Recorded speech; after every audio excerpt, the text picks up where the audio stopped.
La emergencia sanitaria que tiene acorralado al mundo entero ha sacado a flote grandes dificultades sociales, laborales, económicas y de toda índole en cada rincón del planeta. En Manizales, por ejemplo, está desnudando dificultades graves con empresas de transporte público y muestra de ello es el paro de la empresa Gran Caldas, donde propietarios de vehículos y conductores, es decir, patrones y empleados, se unieron para hacer un cese de actividades que ya completa 2 semanas en las que denuncian abusos, malos tratos, explotaciones y hasta acciones que consideran que rayan en lo penal. Óscar Arturo Orozco, presidente de Sintraelecol y líder sindical nacional, expone la situación que alegan los conductores y propietarios de busetas de Gran Caldas. Hemos venido siendo requeridos por algunos propietarios de buses de algunas empresas en la ciudad de Manizales que nos han denunciado el atropello del que están siendo objeto por parte, entre otros, de estas empresas, entre ellas Gran Caldas. Contratos leoninos, para no citar el tema de los trabajadores, que es mucho más grave, no les pagan dotación, no reciben salario, lo que perciben es del producido de la buseta, empiezan a las 4 de la mañana y entregan a las 11 de la noche, el carro hay que entregarlo tanqueado y lavado y organizado, la plata se le entrega al propietario, este se la tiene que pasar al dueño de la empresa, el dueño de la empresa define si el carro se despacha o no se despacha, están trabajando al 30%, pero el rodamiento tiene que pagarlo, les vienen cobrando recursos adicionales que no están contemplados en la ley ni en el contrato comercial mismo que tienen suscrito, y la gente se cansó, Cristian. Hemos enviado un documento a la Fiscalía para que se investigue el comportamiento y el uso y el manejo de los recursos económicos que entran por la puerta de atrás, pero que se los reclaman los conductores y que son guardados en cuentas que no están a nombre de Gran Caldas, para citar el ejemplo de Gran Caldas, lo cual podría convertirse en una figura de evasión o de ilusión en el tema de la seguridad social, particularmente también el maltrato al que vienen siendo sometidos conductores y propietarios. Y esa situación llevó a tomar una decisión en la que 220 buses, más o menos 70 propietarios, dueños del 80% del parque automotor, decidieron acompañar un cese pacífico de actividad, se lo dijimos al ministerio ayer. Las denuncias de Óscar Arturo las respaldan los directamente afectados, quienes aseguran que están cansados de la situación y están dispuestos a llevar su lucha hasta las últimas consecuencias. Incluso denuncian presuntos abusos sexuales a empleadas de esta empresa y asegura que son situaciones ya conocidas por el Ministerio de Trabajo. Eso es ahí primero que está la salida de ese señor, que se llama Daniel Salazar, que es el gerente ahora, que es yerno del dueño de la empresa. Como segundo, pues así que me acuerde yo, está lo de los seguros, reclamándole la plata pues que nos cobra un seguro. Por ejemplo, los colectivos, que él es de colectivo y yo soy de Metrocafé, las busetas que trabajamos para la comuna. Son diferentes precios, igual son los precios exagerados, son unos precios que nosotros hicimos el ejercicio de averiguar con un mismo carro de Gran Caldas, y en las aseguradoras aquí en Manizales un seguro, los dos seguros, actual y extracontractual, valen alrededor de 1.700.000 pesos. Y aquí nos están cobrando 3.600.000. 3.600.000 a ellos, que son colectivo, y a nosotros 4.100.000. Son unos precios exageradamente, sí. Eso es un descaro. Vale, también ustedes sospechan que ellos cobraron auxilios del gobierno, sí, auxilio de nómina, y no llegó a los empleados. Sí. No, yo creo que sí les dieron el auxilio, el gobierno se lo dio a la empresa y ellos, no sé qué pasará con eso, porque a mí particularmente me dieron un mes, no más. A mí también hicimos el ejercicio de averiguar por las páginas de empleado, Colombia Empleado, y ahí aparecen los desembolsos a algunos compañeros. Entonces se supone que el gobierno le iba a ayudar a las empresas que soportaran que estaban perdiendo un 20% del ingreso, y tuvieron la capacidad de demostrar que estaban perdiendo a un 20%, y iban a hacer un estudio con los trabajadores que tuvieran en febrero. Y en febrero nosotros tuvimos una reunión en la empresa donde la doctora de Recursos Humanos dijo que éramos 365 conductores. Vale. habido problemas también con algunos empleados por acoso laboral, por acoso sexual. Sí, de hecho hay muchos comentarios. Nosotros tenemos información de algunos acosos laborales y sexuales, porque aquí en la estación de servicio había una niña que el señor la despidió porque estaba en embarazo. Y creo que hay otros comentarios de otra niña, una secretaria que está en la empresa, que creo que tendremos muy pronto noticias sobre el tema. Y es que el empleo es uno de los temas que más ha despertado la atención de la población mundial a raíz de la emergencia sanitaria originada por la COVID-19. En Colombia así lo evidencian diferentes firmas encuestadoras, las cuales han revelado que el tema del empleo está por encima de la salud, el deporte, la política y hasta la economía.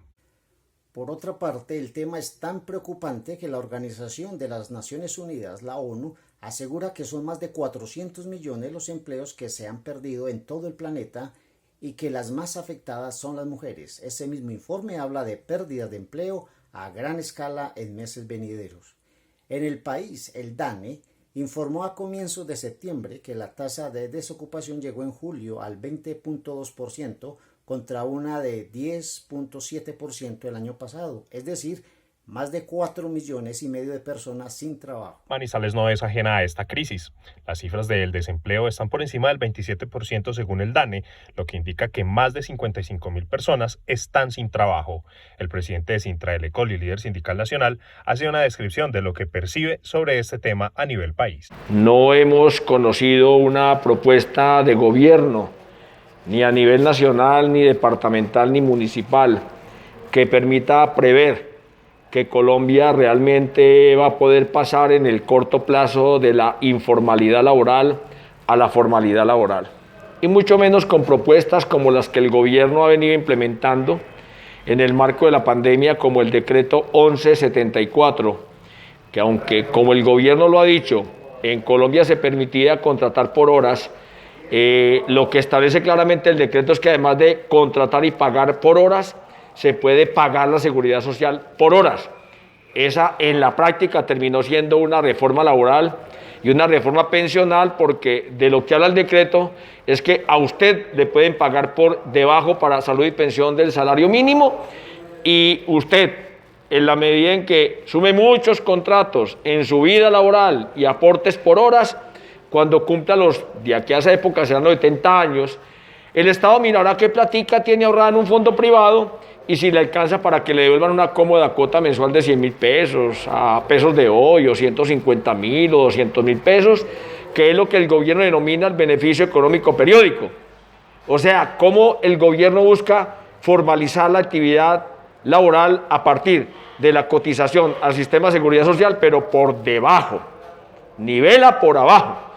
En tanto, seguimos enfrentando una realidad, y es que 10 familias se apoderan del erario, de la contratación, de las tierras, de los cargos públicos, porque aquí no elegimos a nadie distinto que no sea de abolengo, que tenga un apellido. Esto parece más bien una monarquía, esto no parece una democracia, porque nos pensamos muchos incapaces incluso de llegar a ocupar estos espacios. El meridiano de información Manizales, ¿cómo vamos?, que dirige Daniel Hurtado Cano, maneja cifras en las que se refleja que el tema de desempleo en la capital caldense tiene índices que doblan los del año pasado y muestra una realidad que afecta a la población joven. Bueno, las cifras más actualizadas que tenemos en el programa son del año 2019, previo a la pandemia, en el cual podríamos afirmar que en la ciudad de Manizales la tasa de desempleo era del 12%, por lo menos la tasa de desempleo general. Cuando se desagregaba o se miraba, por ejemplo, qué estaba sucediendo con la juventud, nos dábamos cuenta que la tasa del desempleo prácticamente era del 20%. Sin embargo, la información reciente que también ha arrojado el DANE sobre la ciudad, vale la pena decir que este tipo de información habla sobre el área metropolitana, no solamente Manizales, sino también Villa María. Las cifras parecían ya que estaban cuadruplicadas. Es decir, que hace algún par de meses aproximadamente la tasa de desempleo juvenil ya estaba alrededor del 40% en nuestra ciudad. ¿Cuáles son los sectores más afectados de acuerdo a esas informaciones que ustedes han visto? Los sectores más afectados en primer lugar fue el comercio. Definitivamente donde está el sector, digámoslo así, con mayor fuerza económica dentro de nuestra ciudad, o donde hay mayor nivel de participación, es el comercio. En los primeros meses de la pandemia fue el que tuvo mayor número de pérdidas como tal del empleo. Afortunadamente, con lo que ahora son el proceso de reactivación, es donde se han venido recuperando diferentes tipos de empleo, pero definitivamente fue el sector del comercio. Recientemente, la directora de la Cámara de Comercio de Manizales, Lina María Ramírez, indicó que la ciudad lleva una recuperación del 14% en empleo y calificó este indicador como positivo para la ciudad. Sobre ese punto, Manizales ¿Cómo vamos? Señala cuáles han sido los sectores donde se cree han sido las recuperaciones de empleo. En comercio donde se tiene mayor participación, pero también tiene que ver, por ejemplo, todo el fenómeno de construcción, que también empezó a reactivarse, además de la construcción, también aquello que tenía que ver con restaurante. Por lo menos son 3 de los sectores donde mayor fuerza laboral tenemos en nuestra ciudad, donde hubo una mayor recuperación económica. Mario Cardona Marín, directivo de la Confederación General de Trabajadores en Caldas, indicó que si han recibido reportes de recuperación en materia laboral, sin embargo, cuestionó la calidad de empleos que se están ofertando en la reapertura y la reactivación económica. Las cifras que a veces son alentadoras de que se ha venido recuperando el empleo, pero nosotros no vemos reflejado eso en lo normal de un empleo decente. Es posible que hayan aumentado los contratos basura, que hayan aumentado los contratos a término fijo, sin las prestaciones sociales, que eso es lo que nosotros rechazamos. Pero el empleo de calidad no lo vemos que haya aumentado, se haya recuperado lo que se perdió. Ese empleo de calidad que ustedes dicen, ¿qué características debe tener? Pues tiene que ser un empleo con contrato a término indefinido, con todas las prestaciones sociales, que tenga la seguridad al trabajador de que no lo van a botar mañana, que pueda trabajar contento porque tiene todo garantizado, su salud, su recreación, absolutamente todo lo que un trabajador tiene derecho. Mientras en las ciudades se habla de recuperación o reactivación y algunas empresas y negocios empiezan a contratar personal, en el otro frente están quienes siguen sintiendo los efectos severos de la pandemia y continúan despidiendo personal. Total, y particularmente este sindicato que ha venido promoviendo un escenario de asesoría y de acompañamiento, le puede contar a la opinión pública y a los trabajadores en general que han sido decenas de trabajadores que se quedaron sin puestos de trabajo. Mire, el sector del transporte, para citar un ejemplo, obligó a los trabajadores a que enviaran cartas en las que pedían licencias no remuneradas, que empezaron en abril, en mayo, hasta 90 días, como si el trabajador hubiera pretendido desvincularse de la compañía. Fueron obligados, y me refiero a Gran Caldas, a Unitrans, a Autolegal, a Sideral, a Socobuses, Serviturismo, Tarlaferia, Flota Ospina, etcétera, etcétera, solo para citar ese ejemplo del sector del transporte. Y muchas empresas, obviamente, también promovieron muchas de esas decisiones en la ciudad de Manizales. Constantemente se están recibiendo, en este momento no podría decirle de una en concreto, pero regularmente con tantas dificultades que hay en la economía, de eso se valen los patronos para salir de la gente y mucho más. Lo que más nos aterra es la gente que está a punto de pensionarse.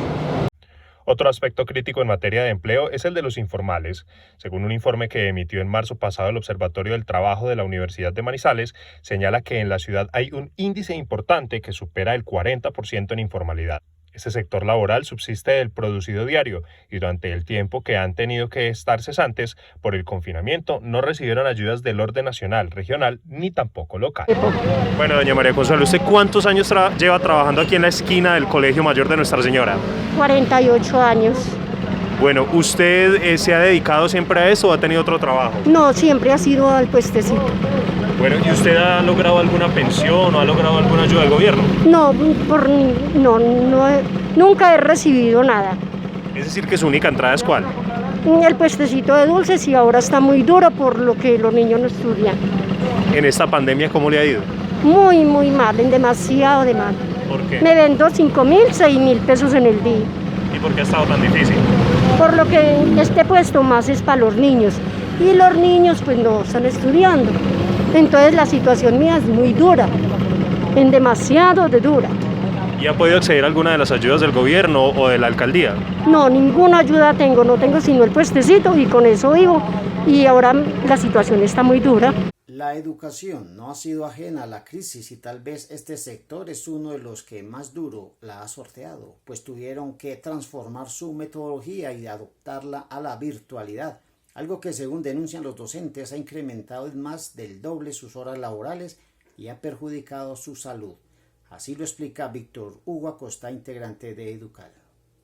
Es que la carga laboral para el maestro hoy en Colombia se triplicó, los costos del trabajo también aumentaron y por lo tanto eso repercute pues en un deterioro de la calidad laboral tremenda.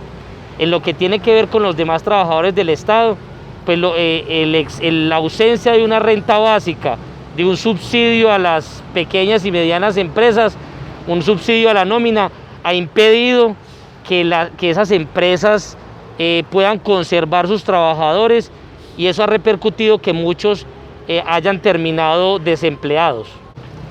¿Eso cómo se puede evidenciar? Cuando usted ve que un docente tiene que estar conectado desde las 7 de la mañana, pero aún le llegan inquietudes de estudiantes, de padres, de los rectores, de los coordinadores, durante todo el día, eso significa que el docente que antes tenía una jornada laboral por ley de 6 horas incluido el descanso, hoy tiene jornadas de 18 o 20 horas en que en ningún momento tiene la posibilidad de desconectarse porque el trabajo se volvió de todo el día. Acosta también explica que el panorama futuro para este gremio es lapidario, pues argumenta que la posibilidad de despidos es inminente. Sí se pueden disminuir por varias razones. La primera razón es porque el gobierno, por ejemplo, impulsó el decreto 1174 que impuso el trabajo por horas y eso es una cosa que está muy cercana del magisterio, que ya se ve en las universidades y es el tema de volver los catedráticos simplemente pagarles por horas sin ningún tipo de garantías y para afuera en cualquier momento. Es decir, eso está a la vuelta de la esquina. Y lo segundo es porque el gobierno no está interesado en hacer concursos docentes, por ejemplo, para el concurso urbano 2019 y el rural 2020 no ha dado un solo peso para ejecutarlo. Por el contrario, siguen aumentando los docentes provisionales y a la fecha no ha permitido que ese concurso se haga. Por lo tanto, seguirán esas condiciones de precarización laboral. El tema del empleo parece no tener positivo a ningún ciudadano. En un pequeño sondeo en el centro de Manizales, los consultados coinciden en que el panorama es oscuro. Que sí, la virtualidad se está imponiendo, entonces eso hace que no haya mano de obra. Aparte de eso, pues la pandemia nos cambió totalmente, en todos los aspectos, y más en lo laboral. Desde luego, porque hay una recesión en la economía, entonces es difícil, va a ser muy complicado que se reactive el empleo por la situación actual que está viviendo el país. Por supuesto que sí, es que la crisis todavía tiene que reventar mucho más. Todavía apenas es que estamos empezando a ver los coletazos de la pérdida de empleos y la pérdida de las empresas, pero esto todavía tiende a empeorar. Mientras a diario las empresas siguen despidiendo empleados, en Gran Caldas continúan en jornadas de paro y en otras fábricas analizan situaciones para saber cómo procederán en los próximos días. La ciudad a diario incrementa ostensiblemente las cifras de contagio, a tal punto que la proyección de la alcaldía municipal es llegar a los 7.000 en los próximos días, situación además que resulta amenazante al tema del empleo y la economía, ya que se empieza a rumorar fuertemente una posibilidad de volver a confinar a los ciudadanos en busca de desacelerar las altísimas cifras de infectados.